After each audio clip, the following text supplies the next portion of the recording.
Physics की class में आप सभी का स्वागत है। आज हम अगला चैप्टर संधारित्र तथा परावैद्युत के बारे में बताएंगे। आज ये चैप्टर पढ़ाएंगे। तो पदार्थ जो होता है, पदार्थ को दो भागों में बांटा जाता है।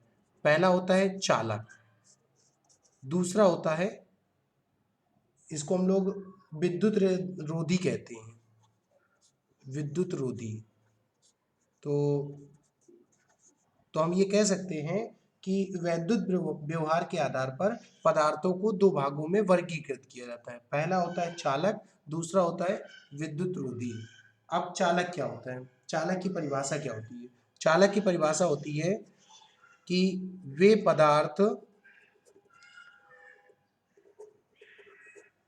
जिनमें बाह्य वैद्युत क्षेत्र लगाने पर बहुत अधिक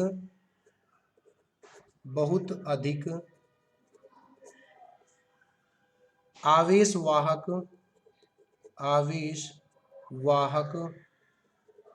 गतिमान हो जाते हैं, चालक कहलाते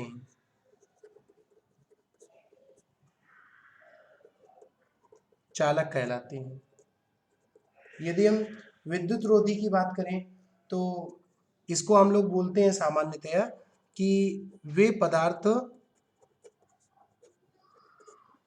जिसमें सामान्यतया धारा का प्रवाह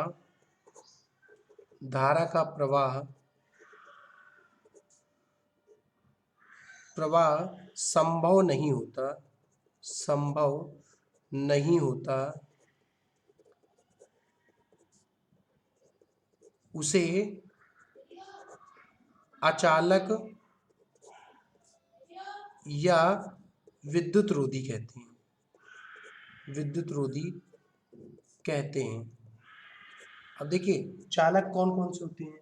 जैसे इसके उदाहरण की बात करें, जैसे तो लोहा होता है, तांबा होता है, एल्युमिनियम होता है,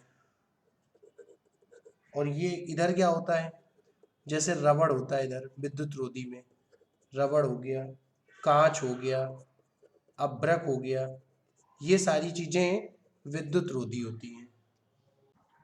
इसके बाद आती है वैद्युत धारिता की परिभाषा। तो वैद्युत धारिता की परिभाषा होती है किसी चालक की वैद्युत धारिता उस चालक के वैद्युत आवेश का संग्रहण करने की क्षमता के माप होती है। अर्थात हम ये कह सकते हैं कि वैद्युत आवेश उसके विभव के अनुक्रमानुपाती होता है।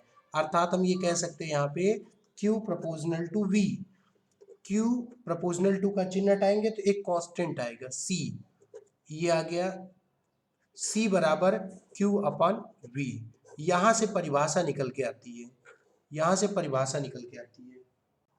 तो C बराबर Q अपन V। इसकी परिभाषा ये भी हम कह सकते हैं, किसी चालक की वैद्युत धारिता चालक को दिए गए आवेश तथा चालक के विभव में होने वाली वृद्धि के अनुपात में होता है। अर्थात C बराबर Q अपन V।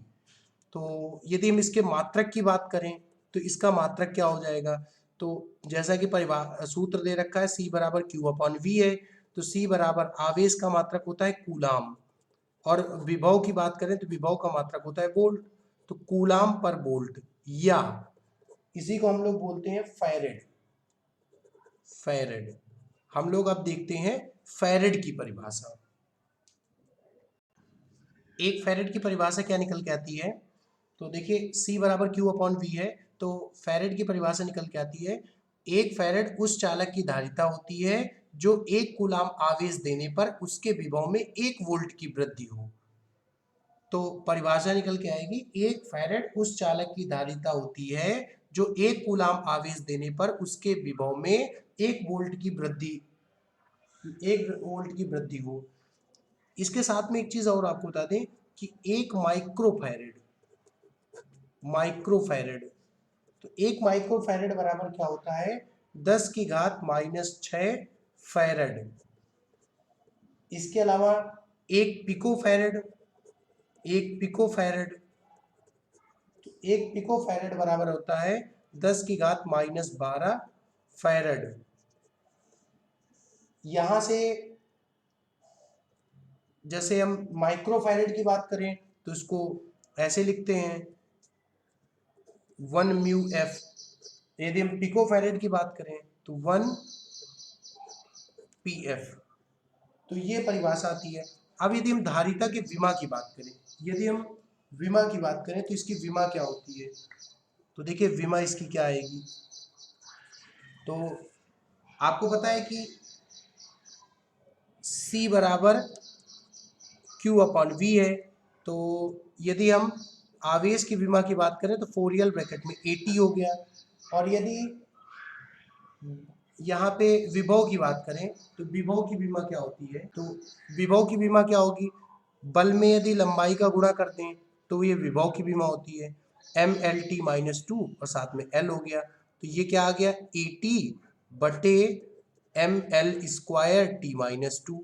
इसको हम ऊपर लेके जाएंगे तो क्या बचेगा, ऊपर लेके जाएंगे तो ये आएगा m⁻⁻1 L की पावर -2, ये ऊपर जाएगा तो T की पावर -1 और साथ में क्या बचेगा A।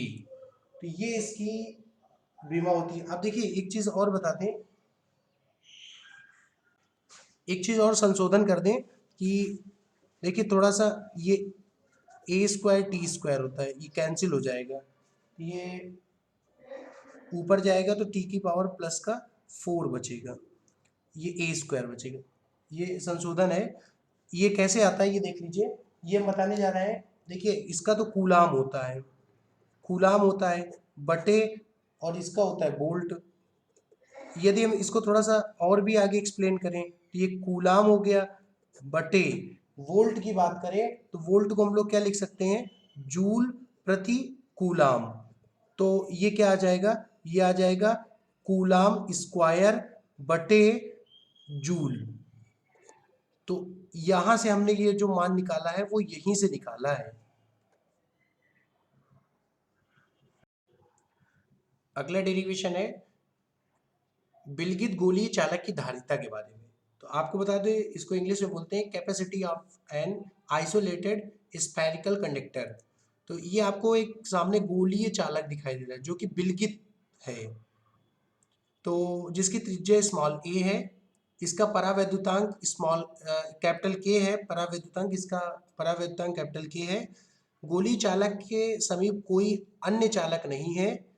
गोली चालक के पृष्ठ पर +Q आवेश दिया जाता है जो कि समान रूप से है। तो इसका मतलब है कि गोली चालक के पृष्ठ पर जो प्रत्येक बिंदु पर विभव होगा वो भी समान होगा। तो यदि गोली चालक के पृष्ठ की बात करें, इस पर वैद्युत विभव परावैद्युतांक के कारण V बराबर 1/4πε0 Q अपान त्रिज्या होती है। तो यहाँ क्योंकि परावैद्युतांक K है तो यहाँ त्रिज्या A है तो KA हो गया। तो धारिता क्या हो जाएगा, C बराबर Q अपॉन V। तो Q अपान V का मान रखेंगे तो 1/4πε0 Q अपान KA। तो यहाँ से क्या करेंगे कि Q से Q कैंसिल हो जाएगा और ये ऊपर चला जाएगा तो क्या बचेगा 4πε0 KA, ये फैरेड आएगा। इसी में एक चीज और ध्यान रखना है कि यदि हमने कह दिया कि यदि हम यहाँ से परिभाषा की बात करें तो C बराबर 4πε0 KA है। ये सारी जो चीजें हैं ये कांस्टेंट टर्म है। तो हम इसकी परिभाषा ये भी कह सकते हैं कि गोलीय चालक की धारिता, गोलीय चालक की धारिता चालक की त्रिज्या के, चालक की त्रिज्या के अनुक्रमानुपाती होता है, अनुक्रमानुपाती होता है। तो मतलब इसका मतलब क्या है कि C प्रोपोर्शनल टू A है।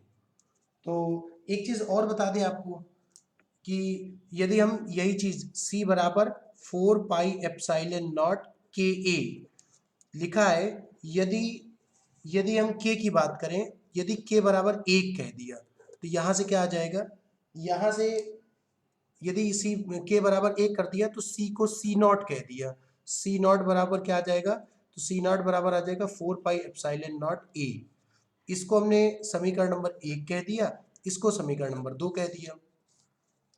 तो यहाँ से c बराबर 4 पाई एप्सिलॉन नॉट के, ये समीकरण 1 है। यदि k बराबर 1 रख दिया तो c का c नॉट हो जाएगा 4 पाई एप्सिलॉन नॉट a, समीकरण नंबर 2 हो गया। यदि हम यहीं से समीकरण 1/2 से इसकी बात करें तो c अपॉन c नॉट बराबर 4 पाई एप्सिलॉन नॉट के ए बटे 4 पाई एप्सिलॉन नॉट a।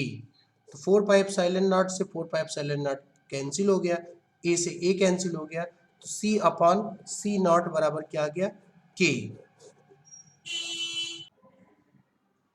यहां से क्या निकल के आएगा, किसी माध्यम में गोलीय चालक की धारिता तथा निर्वात अथवा वायु में चालक की धारिता का अनुपात परावैद्युतांक के बराबर होता है। अर्थात हम ये कह सकते हैं c अपॉन c नॉट बराबर k। तो यहां से यदि हम निर्वात की वैद्युतशीलता की बात करें, यदि हम निर्वात की वैद्युतशीलता की बात करें तो c बराबर 4 पाई एप्सिलॉन नॉट a होता है, एप्सिलॉन नॉट बराबर c अपॉन 4 पाई a हो जाएगा। यदि हम यहाँ पे मात्रक की बात करें इसके एप्सिलॉन नॉट के, तो ये क्या आ जाएगा, फैरड प्रति 4 पाई, तो ये कांस्टेंट टर्म है, a त्रिज्या है तो फैरड पर मीटर, ये इसका मात्रक आ जाएगा। अगली बात आती है आवेशित चालक की स्थितिज ऊर्जा। तो इसकी आमतौर पे परिभाषा क्या होती है वो बता दें आपको कि चालक को आवेशित करने में, चालक को आवेशित करने में किए गए संपूर्ण कार्य को आवेशित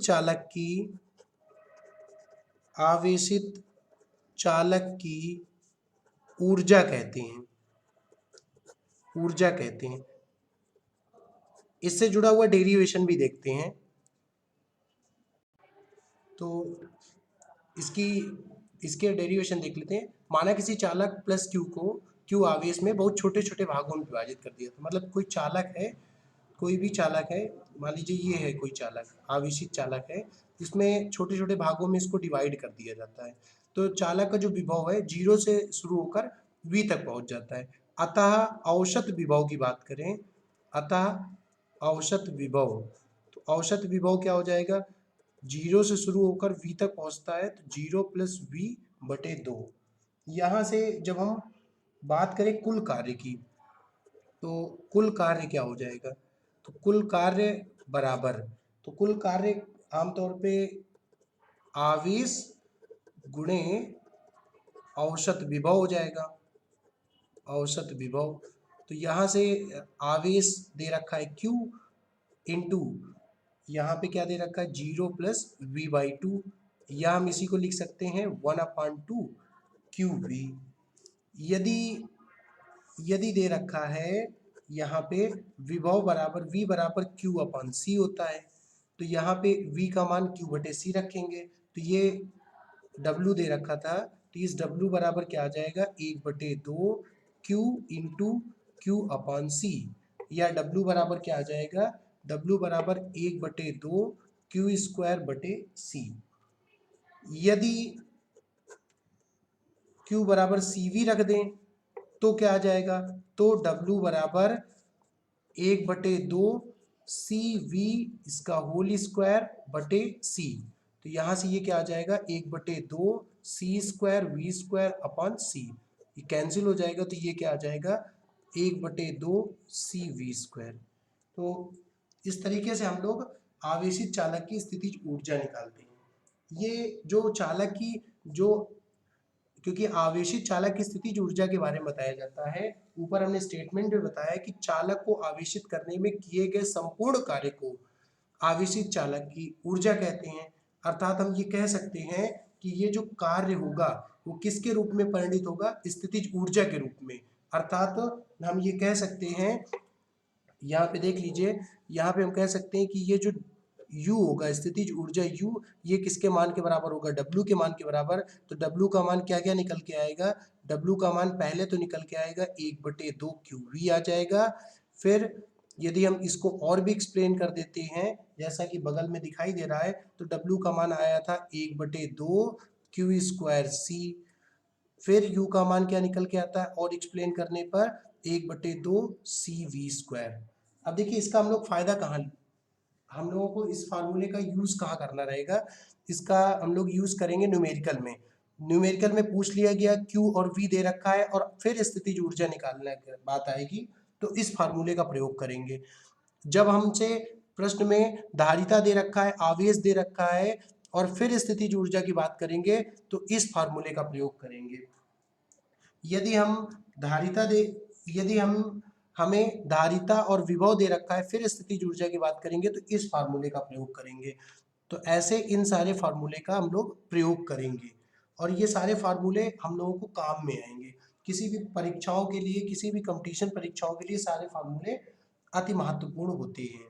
तो आज के दिन ये जो चीज़ें हमने आपको बताई हैं आज वाले क्लास में, तो इसमें आपको ये सारी चीज़ें एक बार कंठस्थ होती चली गई होंगी। तो एक इससे जुड़ा हुआ प्रश्न देख लेते हैं। 10 माइक्रोफैरेड धारिता के एक संधारित्र का विभवांतर 100 वोल्ट से 200 वोल्ट कर देने पर उसकी ऊर्जा में हुई वृद्धि की गणना कीजिए। अर्थात हमें धारिता दे रखी है और वोल्ट दे रखा है, तो स्थितिज ऊर्जा का कौन सा सूत्र लगाएंगे, U बराबर 1/2 CV² लगाएंगे। क्योंकि पहले की बात कर रहा है तो U1 बराबर CV1² हो जाएगा।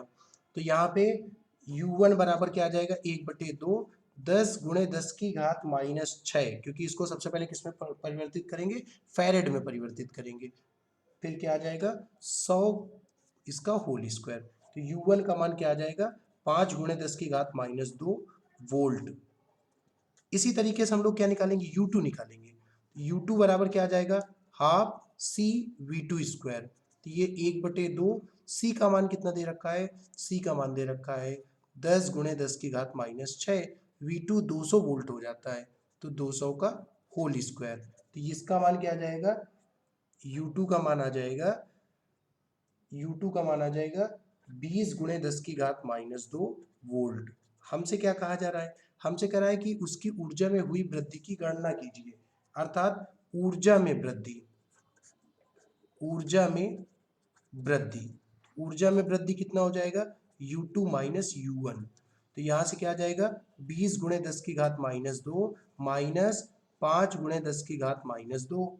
तो यहाँ से क्या आ जाएगा 15 × 10⁻2 जूल। यही इसका आंसर होगा।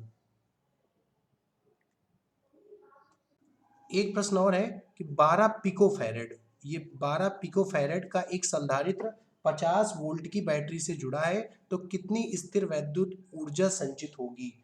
तो यहाँ भी क्या करेंगे, विभव दे रखा है और साथ में धारिता दे रखी है, तो यहाँ भी लगाएंगे U बराबर 1/2 CV²। U बराबर 1/2 12 गुणे, देखिए पिको फैरेड को सबसे पहले फैरेड में बदलेंगे, तो 12 × 10⁻12 फैरेड हो जाएगा, इंटू V का मान दे रखा है 50 इसका होल स्क्वायर। तो U बराबर क्या आ जाएगा 1.5 × 10⁸ जूल। यही इसका आंसर हो जाएगा। तो इस तरीके से हम लोग इसका प्रयोग करते हैं। जो हमने तीनों फार्मूले आपको बताए थे, बताए हैं, इनका प्रयोग करके हम लोग न्यूमेरिकल लगाते हैं, इसीलिए इन तीनों फार्मूले का उपयोग है।